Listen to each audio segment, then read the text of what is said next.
नमस्कार दोस्तों, आप सभी को नवरात्र की बहुत-बहुत शुभकामनाएं। सबके घरों में खुशियां आएं और इन खुशियों के साथ में आपका जीवन सफल बने, बच्चों का जीवन सफल बने, इसी कामना के साथ शुरू करता हूं।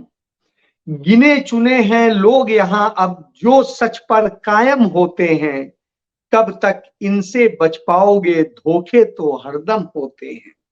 जो करते हैं बात अमन की, पास उन्हीं के बम होते हैं। जो सत्ता को धूल चटा दे, ऐसे भी परचम होते हैं। दिल को बहुत रुलाने वाले आंखों के मौसम होते हैं। दीपक पंडित जी की ये पंक्तियां बिल्कुल सटीक हैं। इस समय तमाम सारे ऐसे मौसम हैं जो आंखों को रुला देते हैं और आंखों में आंसू आता है, क्योंकि जब अन्याय होता है। अन्याय हो रहा है आज हिंदुस्तान के भीतर भी, हिंदुस्तान के बाहर भी, और इंडिया उसके लिए लड़ रहा है। लेकिन खुद को भारत कहने वाले उस आग में कूद रहे हैं, उस नफरत को भड़का रहे हैं। तो यह हो रहा है। अन्याय कैसे कैसे हो रहे हैं, यह देखकर तरस आता है। कुछ घटनाओं से मैं शुरू करूंगा। मिर्जापुर में कांग्रेस की एक छोटी सी कार्यकर्ता है, कोई बहुत उम्र दराज नहीं है, बड़ी युवा कार्यकर्ता है। लगातार तमाम चीजों पर वोकल होती हैं, तमाम मुद्दों पर होती हैं। आयुषी शुक्ला, उन्होंने कुछ ट्वीट किए, कुछ और ये किए, किसी के लिए गलत शब्द इस्तेमाल नहीं किया, लेकिन नफरत से भरी डबल इंजन की सरकार को बर्दाश्त नहीं होता। और उस डबल इंजन की सरकार ने उनको फर्जी तरीके से केस बना करके रातों रात उठा लिया, गिरफ्तार कर लिया। आज उन्हें 4 दिन हो चुके हैं जेल में। कल कोर्ट में केस लगा है, कोर्ट ने भी तत्काल नहीं सुना, क्योंकि निचली कोर्टों की जो दशा है वो हम सब जानते हैं। और उसके बाद में अब क्या होगा पता नहीं, लेकिन अन्याय हो रहा है। एक बालिका, एक बेटी जिसकी उम्र अभी 25 भी नहीं है, उसको इस तरह से यदि किया जा रहा हो तो आप समझिए। और कोई उसने अन्याय नहीं किया, किसी पर हमला नहीं बोला, किसी में कहीं नफरत नहीं फैलाई, बावजूद इसके यह खेल हो रहा है। क्योंकि साहब वो प्रियंका गांधी की टीम की सदस्य बनी, उनके साथ लड़की हूं, लड़ सकती हूं का नारा दे रही थी, इसलिए सजा मिल रही है। एक घटना।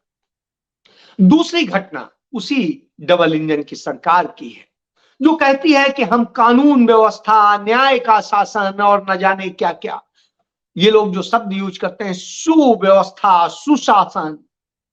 स्थिति क्या है? वो सुसु वाला शासन, जो बच्चों को हम कहते हैं ना सुसु कर लो, वो वाला शासन। क्यों ये कह रहा हूं कि उत्तर प्रदेश में शिक्षकों के 69,000 यानी 69,000 शिक्षकों के भर्ती करने और उन्हें नियुक्ति पत्र देने का आदेश सुप्रीम कोर्ट ने दे दिया। उस आदेश के बाद में वो लंबे समय से संघर्ष कर रहे हैं, इसके लिए धरना प्रदर्शन और सब कुछ कर रहे हैं।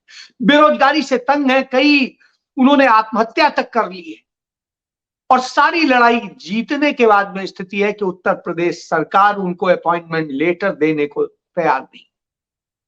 उन्होंने जब मुख्यमंत्री आवास के बाहर चौक पर प्रदर्शन करने की कोशिश की तो उन पर लाठी चलाई और उनको लाद कर फेंक दिया गया। और उसके बाद अब वो जब शिक्षा राज्य मंत्री के पास गए, जो बेसिक शिक्षा के मंत्री हैं, संदीप सिंह, जो कल्याण सिंह के पोते हैं, जो परिवारवाद का बहुत बड़ा प्रतीक है, तो साहब वहां पर भी उनको वही स्थिति हुई, लाठी खानी पड़ी, मारपीट पुलिस से खानी पड़ी और उसके बाद में फिर फेंक दिया। मंत्री सुनने को तैयार नहीं है, मुख्यमंत्री सुनने को तैयार नहीं है। देश में और क्या होगा, प्रधानमंत्री वैसे ही गूंगा बहरा है। वो जब मणिपुर की घटनाओं को नहीं सुन पा रहा है, रेप होती लड़कियों के मामले में नहीं बोल पा रहा है, तो उसमें क्या बोलेगा? तो यह अन्याय और अन्याय का शासन है। और यह शासन यहीं रुक जाता तो भी आज स्थिति क्या हो गई है, इस अन्याय के शासन का इतना बोलबाला हो गया है, इतना खौफ भर दिया गया है सरकार की तमाम जांच एजेंसियों का, कि ईडी के अफसर बनकर कुछ एक टीम गई एक बैंक मैनेजर के यहां, उसको उठा लेती है, बंधक बना लेती है, और उसके बाद में उसके घर से 3 करोड़ 20 लाख रुपए लूट लेती है।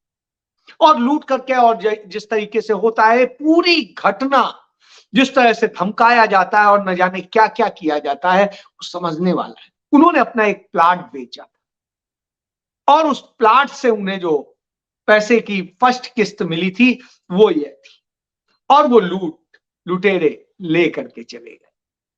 हालांकि बाद में सीसीटीवी कैमरे और दूसरी चीजों से उनमें से एक पकड़ में आया है जिससे 70 लाख रुपए बरामद हुए हैं, लेकिन बाकी पैसे कब बरामद होंगे, क्या होगा और नहीं होगा, यह देश भर के तमाम लुटेरों के लिए एक सीख भी हो गई है कि अब ईडी बन करके कहीं भी घुस जाओ, लूट लो, जैसे ईडी वाले लूट रहे हैं।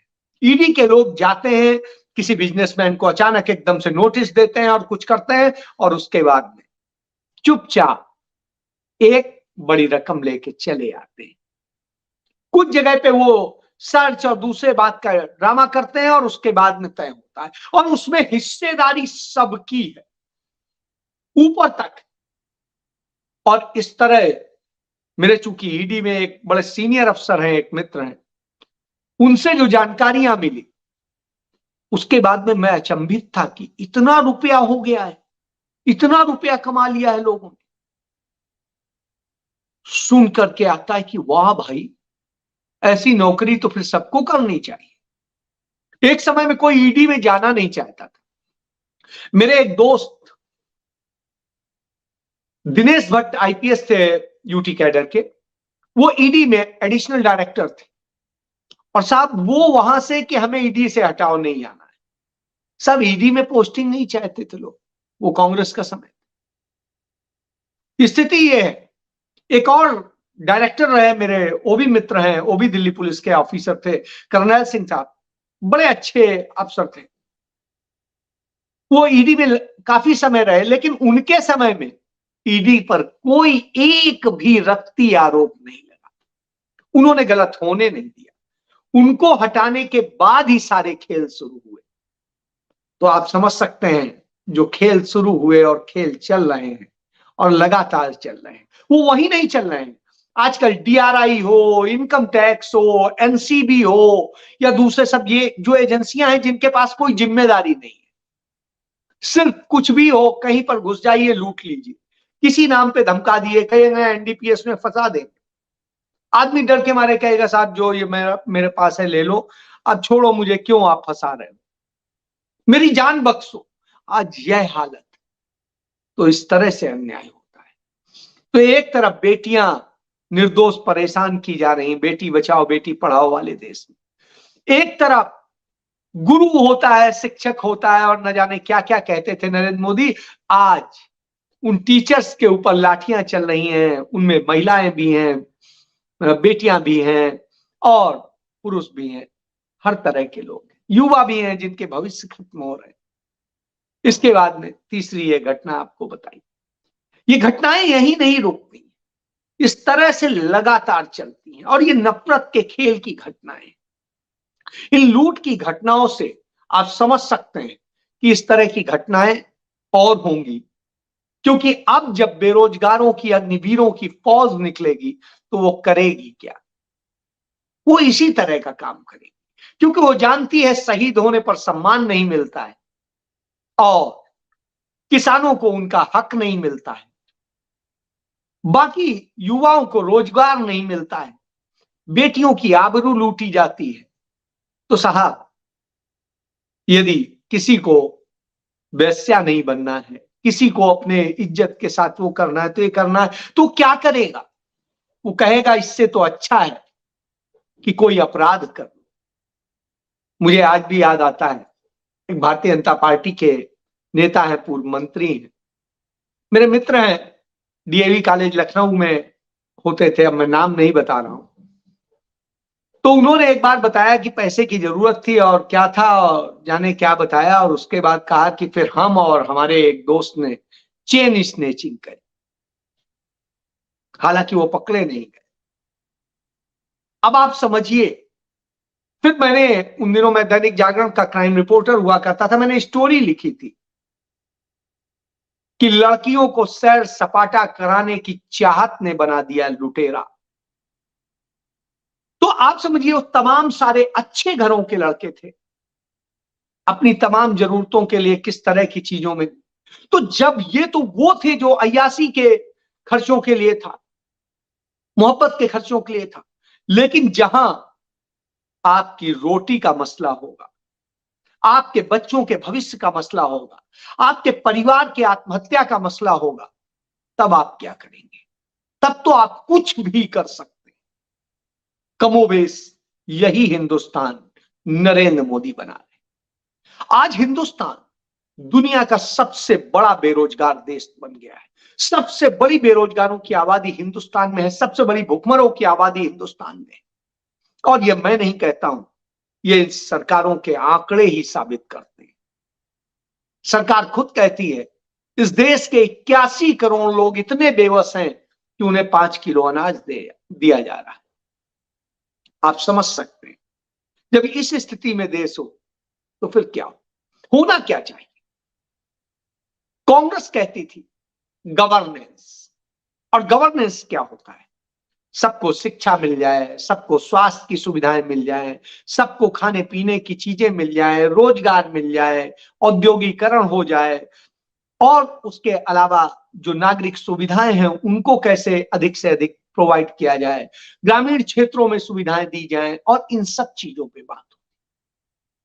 भारतीय जनता पार्टी के मैनिफेस्टो को देखें और उस पर क्या चर्चा होती कि हम 370 हटाएंगे, हम ये करेंगे, हम ऐसे हिंदू राष्ट्र बनाएंगे, हम इस तरह की चीजें करें। तो आप समझिए, सनातन स्थापित करेंगे, पता नहीं क्या क्या। हुजूर, सरकार आप चलाने आ रहे हैं या मंदिर चलाने आ रहे हैं? फैसला करिए। क्योंकि हमें मंदिर चलाने वाला नहीं चाहिए, हमें मस्जिद चलाने वाला नहीं चाहिए, हमें गुरुद्वारा और चर्च चलाने वाला नहीं चाहिए। हमें ये चाहिए कि जो जो भी धर्म मानता है और जो उसको अनुयायी है, वो अपने अपने ढंग से स्वतंत्रता से उसका पालन करे। सरकार का उसमें कोई हस्तक्षेप ना हो, जब तक कि कोई विवाद ना हो, और हर इंसान सुख सुविधाओं के साथ रहे, उसको जरूरतें पूरी हो, उसके परिवार की जरूरतें पूरी हो, बच्चों के भविष्य की बातें हो, और देश को आगे ले जाने की बातें। लेकिन आज क्या हो रहा है? आज विश्वगुरु बनना चाहते हैं नफरत के नाम पे, विश्वगुरु बनना चाहते हैं और बहुत सारी चीजों के नाम पे। और कमोबेश इसी तरीके के खेल नफरत के पंजाब में भी हो रहे हैं। पंजाब में चूंकि पूर्ण सरकार है और दिल्ली में तो पूर्ण सरकार है नहीं आम आदमी पार्टी, तो वहां पर इसी तरीके से भगवंत मान अरविंद केजरीवाल की सरकार कर रही है। और इसी तरीके की तमाम तरह की नफरत और तमाम चीजों को बोया जा रहा है। आतंकवाद में झोंकने की कोशिश हो रही है, हालांकि पंजाब की जनता इसे 100% नकारती है।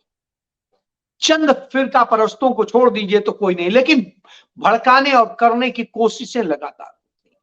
इन्हीं सारी चीजों को लेकर आज दिल्ली कांग्रेस कमेटी के अध्यक्ष लवली ने एक बड़ी रैली की, उसमें जो जन समूह आज उमड़ा, उसने बता दिया कि उसका यकीन वापस कांग्रेस में आ गया है। अब वो भरोसा नहीं करती है न किसी डबल इंजन की सरकार में, न मोदी के साथ हिडन समझौता करने वाली सरकार। इसलिए अब वो जवाब देना चाहती है और लड़ना चाहती है। तो ये बड़ा अच्छा लगा कि मुद्दों को लेके चर्चा हो, और मुद्दों को लेके होनी चाहिए। आज एक और चीज कहूंगा, दुनिया में जो नफरत का खेल चल रहा है, जिसे हम इजराइल और फिलिस्तीन के बीच देख रहे हैं, किस तरीके से हमास के जरिए फिलिस्तीन को बदनाम किया जा रहा है, वहां के नागरिकों को, बच्चों को, छोटे छोटे बच्चों को इजराइल मार रहा है, और जिस तरीके से घटनाएं हो रही हैं, और झूठे वीडियो के जरिए जिस तरीके से फिलिस्तीन को बदनाम करने की कोशिश हो रही है, वो अपने आप में दुखद है। और इस तरह के जो झूठ फैलाए गए थे उनके कारण अमेरिका के राष्ट्रपति ने भी एक गलत बयान दिया था। आज उन्होंने अपने बयान को सुधारा और उन्होंने स्पष्ट किया कि हमास और फिलिस्तीन अलग अलग हैं और फिलिस्तीन भी पीड़ित है हमास से। तो आप इससे समझ सकते हैं जो चीज मैंने आपको पहले बताई थी, आज उन्होंने ट्वीट किया। मैंने कल जो उनका गलत ट्वीट था उस पर बहुत कड़ा लिखा था, और जो लिखा था आप उनके जाएंगे ट्वीट पे, मेरा आप ट्वीट देख लीजिएगा। मैंने उनको इतना कड़ा ट्वीट लिखा था, यदि वो चाहे तो हम पे एफआईआर दर्ज कर सकते हैं। बावजूद इसके कम से कम अमेरिका में अभी यह शर्म बाकी है। हिंदुस्तान में होता तो जरूर हो जाती, क्योंकि हमारे देश का मदारी प्रधानमंत्री सिर्फ खेल दिखा सकता है और हम उनके जो भक्त हैं, जो मजमाई हैं, वो तालियां बजाते हैं। तो तालियां थालियां बजवाएंगे, मजमे दिखाएंगे, लेकिन देश के लिए कुछ नहीं कर पाएंगे। देश को नफरत में झोंकेंगे, अन्याय कराएंगे। इसी अन्याय के खिलाफ लड़ाई लड़ने का वक्त है और सच के साथ खड़े हो। कई लोग कहते हैं कि आप एक पक्षी हो जाते हैं। नहीं, मैं एक पक्षी नहीं होता। पत्रकारिता का नियम है कि आप पीड़ित के साथ खड़े हो। पत्रकारिता का नियम है कि आप इस्टेब्लिशमेंट यानी सत्ता से सवाल कीजिए, विपक्ष से नहीं। जब विपक्ष सत्ता में आएगी तब उससे करेंगे, और जब थी तब करते थे। 30 साल से यही करता आ रहा। तो सत्ता से मैंने सवाल किया। मैंने किसी सरकार से आज तक कुछ नहीं लिया है, कोई फायदा नहीं लिया, 1 रुपए का नहीं लिया। मेरे घर में यदि आपको सुई भी होगी तो उसका भी मैं हिसाब देने की स्थिति में हूं, एक एक पैसे का हिसाब। इससे आप समझ सकते। तो जब इतनी ईमानदारी से जिया है तभी मैं मक्कार को मक्कार कह पाता हूं और ईमानदार को ईमानदार। आज क्यों मैं राहुल गांधी को सबसे बेहतरीन नेता मानता हूं हिंदुस्तान में, और मानता हूं वो गांधी और नेहरू के प्रतिबिंब है, इसलिए कहता हूं क्योंकि वो गुण उनमें देखे जाते हैं। उन्होंने आज पैदल चला है, लेकिन जब वो पैदल नहीं चले थे तब भी मैं कहता था, क्योंकि जब मैं उनसे पहली बार मिला था 2008 में, तब मैंने उनका एक इंटरव्यू किया था। उन दिनों मैं अमर उजाला अखबार का स्टेट ब्यूरो चीफ हुआ करता था पंजाब हरियाणा, और उस यूथ के प्रोजेक्ट के वो महासचिव थे, और उस दौरान आए। तब उनके साथ मुझे जाकर के बात करने का मौका मिला। उस दौरान उन्होंने जो बातें कही थी उन्हीं बातों पर वो कायम रहे।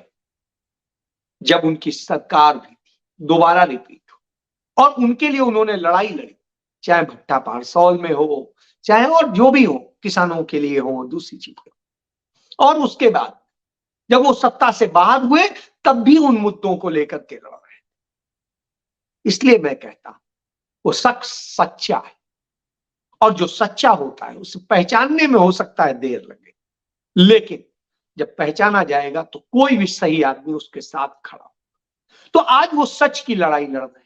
यही वजह है कि उनके धुर विरोधी योगेंद्र यादव भी आज उनके साथ, और तमाम सारे लोग उनके साथ। आज पूरा इंडिया गठबंधन उनके पीछे खड़ा है, क्योंकि राहुल गांधी ये एकमात्र चेहरा है जो आज देश और देश के बाहर सब जगह नेहरू की तरीके से सर्वमान्य, और उन्हें उसी तरह स्वीकार किया जाता। तो इसलिए मैं, तो अन्याय और न्याय के बीच की लड़ाई है, तो निश्चित रूप से मुझे न्याय के साथ खड़ा होना होगा और अन्याय का विरोध करना होगा। आप कितना करेंगे यह आपका फैसला है। जय